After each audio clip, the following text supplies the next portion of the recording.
러트닉이라는 이제 사람이 상무장관에 임명이 됐습니다. 물론 이제 러트닉이라는 인물도 이 관세에 대해서 계속 강경론을 고수하고 있고요. 그리고 이제 어떤 발언이 제일 유명하냐면 미국이 1800년대 후반에는요, 그때는 이제 소득세나 법인세나 이런 것들을 거둘 수 있는 체계 자체가 없었기 때문에 미국 전체 세수에서 관세가 거의 90%를 차지하던 시절이 있었습니다. 네. 그런데 그때가 미국이 가장 강성했고 가장 부강했다. 그래서 우리는 그때로 돌아가야 된다. 그러니까 어떻게 보면 트럼프 행정부에서 얘기를 하는 게 법인세도 낮추고 소득세도 낮추고 그 대신 세금은 남의 나라에서 걷겠다라는 거거든요. 근데 그 얘기를 계속 하면서 이제 1800년대 후반으로 우리는 돌아가야 된다. 그때가 이상적이었다라는 얘기를 한 사람이라서 이 러트닉이라는 사람이 상무장관이 된 거에 대해서 지금 벌벌 떠는 분위기가 있거든요. 근데 의외로 미국 현지에서는 이 러트닉이라는 사람보다 사실 라이트하이저가 아직 이름이 불리지 않고 있다라는 데에 대해서 트럼프 대통령이 의외로 2기 이제 내각을 꾸릴 때 조금 유화적으로 협상의 여지를 두기 위해서 라이트하이저 같은 사람들을 배제하고 지금 내각을 꾸리고 있는 거 아니냐라는 얘기들이 좀 나오고 있거든요. 그리고 특히 이제 요번에 재무장관에 이제 임명이 된 스캇 베센트. 이 사람의 이력은 아시겠지만 그 소로스 그 매니지먼트 그 아시겠지만 이제 조지 소로스라고 헤지펀드의 뭐 전설 같은 사람이 있잖아요. 이 소로스의 그 패밀리 오피스가 있습니다. 이 패밀리 오피스에서 CIO를 되게 오래 했던 사람이거든요. 그러니까 이제 자본시장에서 굉장히 오래 종사를 했고 예전에 채권 펀드 매니저도 했던 사람이거든요. 그러다 보니까 뭐 금리, 시장 이런 부분에 대해서는 굉장히 잘 알고 그런 사람이라서 실용주의자적인 성격을 가진 사람이다라는 얘기가 되게 많아요. 근데 이제 이런 사람이 사실은 재무장관에 임명이 된 걸 보면 의외로 협상의 여지를 남겨두기 위해서 이런 좀 실용론자를 재무장관에 앉혔나라는 얘기들도 있습니다. 그래서 일단 헤드라인만 보면 트럼프의 어떤 이상주의 그리고 트럼프의 어떤 관세주의 이런 것들을 철저하게 이행할 사람들로 내각을 구성한 것처럼 보이지만 의외로 미국 현지에서는 협상의 여지를 두려는 전술이다 이런 얘기들도 지금 나오고는 있습니다. 중국 같은 경우에는 사실 이 경기부양책이 요새 굉장히 화제인데요. 9월 달에 아주 대대적으로 경기부양책을 발표를 했거든요. 그러니까 저는 이걸 보면서 그때 기억나시겠지만 트럼프가 연설을 하다가 귀에 이제 총알이 휙 날아가면서 정말 이제 사고를 당할 뻔 했다가 이제 구사일생으로 살아났다. 근데 그때부터 이제 트럼프가 대통령이 될 것이다라는 것을 감지를 했는지 그때부터 대대적인 경기부양책이 발표가 됐었거든요. 그래서 보통은 이제 이렇게 솜잠바를 입고 있으면 누가 이렇게 때려도 덜 아프잖아요. 근데 이게 솜잠바를 이제 2겹 입고 3겹 입고 4겹 입어서 누가 때려도 좀 덜 아플 수 있도록 내수부양을 빵빵하게 해놓는 어떤 그런 과정들이 좀 전개가 되고 있는 것 같습니다. 그래서 당연히 미중 갈등은 더 거세질 것 같고 그리고 사실 뭐 관세나 이런 부분에 대한 어떤 협상 강도도 굉장히 좀 커질 것 같은데 일단은 트럼프가 다시 올 수 있다라는 부분들을 대부분의 국가가 알고 대비로 하고 있었던 상황이기 때문에 저는 이제 극단적인 시나리오의 가능성보다는 트럼프란 사람은 기본적으로 비즈니스맨이고 협상이 가능하다면 기브앤테이크가 가능한 부분도 있기 때문에 내년도에는 너무 극단적인 시나리오보다는 이렇게 이제 뭐 협상이 가능한 부분에 대해서도 생각을 해볼 필요가 있다라고 말씀을 좀 드리고 싶습니다. 중국이 60% 관세를 매기겠다는 거는 뭐 실제로 그렇게 매길 거다 아니다 이제 협상용이다 이런 얘기하는데 개인적으로는 어떻게 보십니까? 일단은 60%의 관세는 실제로 아마 처음에는 시행은 될 것 같아요. 그러니까 왜냐하면 트럼프의 지금까지 협상 전략을 보면 처음에 크게 질러놓고 중간에서 협상을 한다.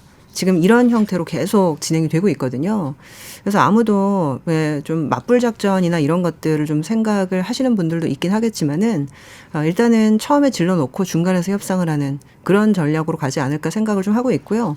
근데 상당히 또 재미있는 부분은 뭐냐면 그 중국이 결국에는 이 어떤 구도에서 좀 우위를 점할 수 있는 상황도 있다 이런 얘기도 있어요. 왜냐하면 바이든 행정부 때는요.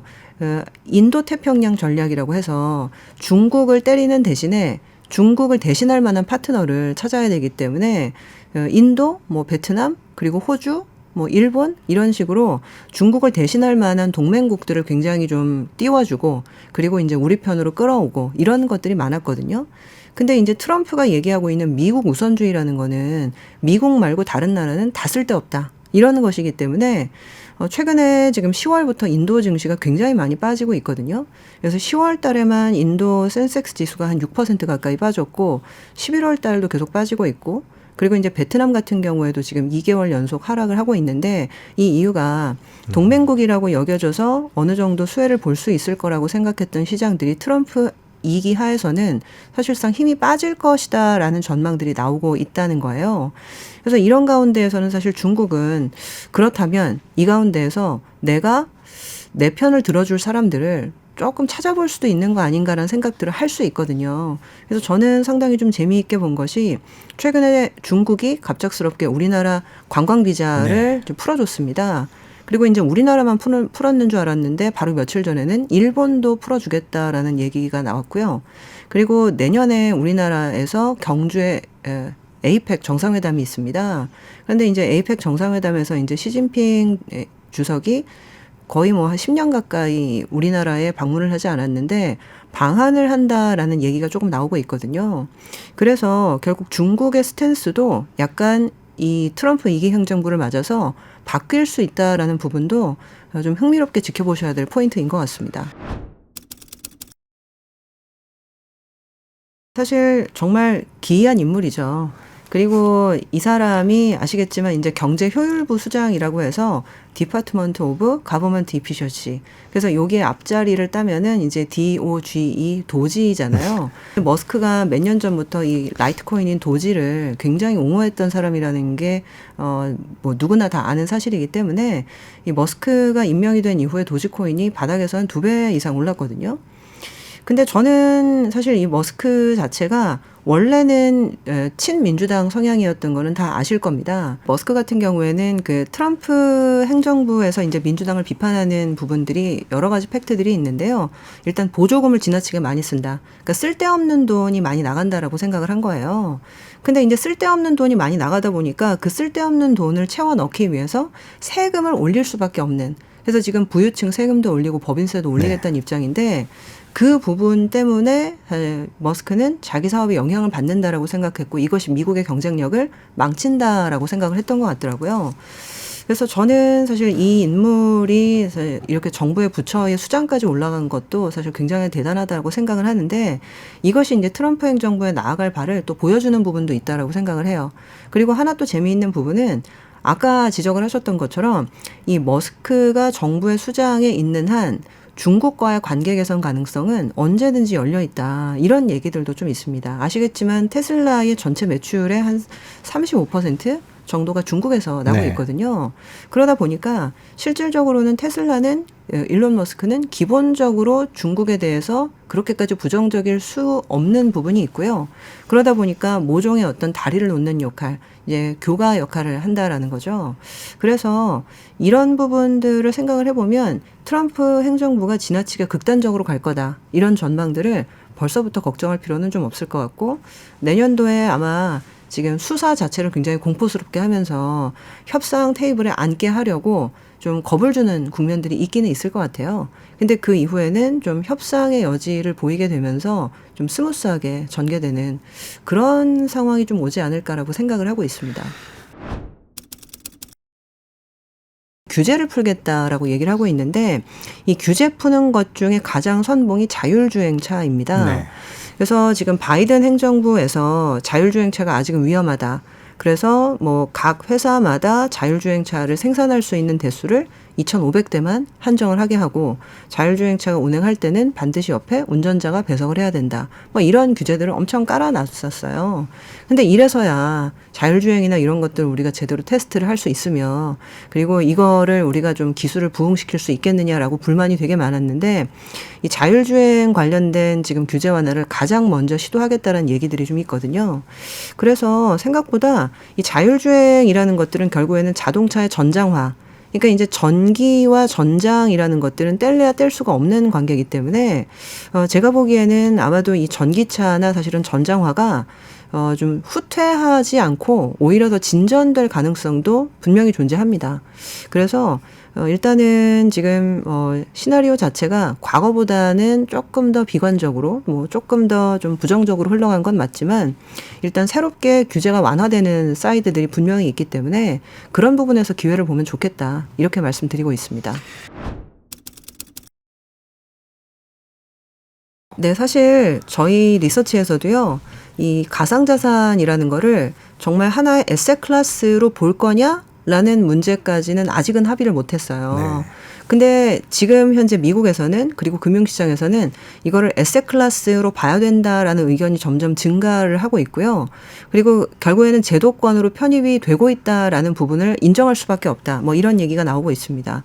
그래서 결국에는 그 제도권 편입이 바이든 행정부에서는 ETF가 출시가 됐으면 제도권으로 들어온 거 아닌가라고 했는데 이제는 실제 실현 가능할지 모르겠는데 아까 말씀드렸던 그 재무장관 스캇 베센트 이 사람은요 재무부의 기금의 5%를 비트코인으로 적립을 해야 된다. 뭐 이런 얘기를 유세기간에 얘기를 하기도 했고요. 그리고 트럼프 같은 경우에는 금 본위제를 예전에 했었잖아요. 근데 비트코인 본위제처럼 달러의 가치를 유지하기 위해서라도 이 비트코인을 우리가 정책적으로 비축을 해야 된다는 얘기들을 좀 하고 있거든요. 그러니까 이 얘기를 사실상 재무장관이나 내지는 대통령이 했다는 얘기는 그냥 ETF 단순히 출시돼서 금융상품화 됐다라는 것 이상으로 제도권에 들어올 가능성이 좀 생기고 있다라는 의미로 좀 봐야 될 것 같습니다. 그리고 아시겠지만 제가 아까 이제 말씀을 드렸던 일론 머스크도 부처 이름을 지을 때 자기가 가장 좋아하는 라이트코인인 도지를 따서 지었잖아요.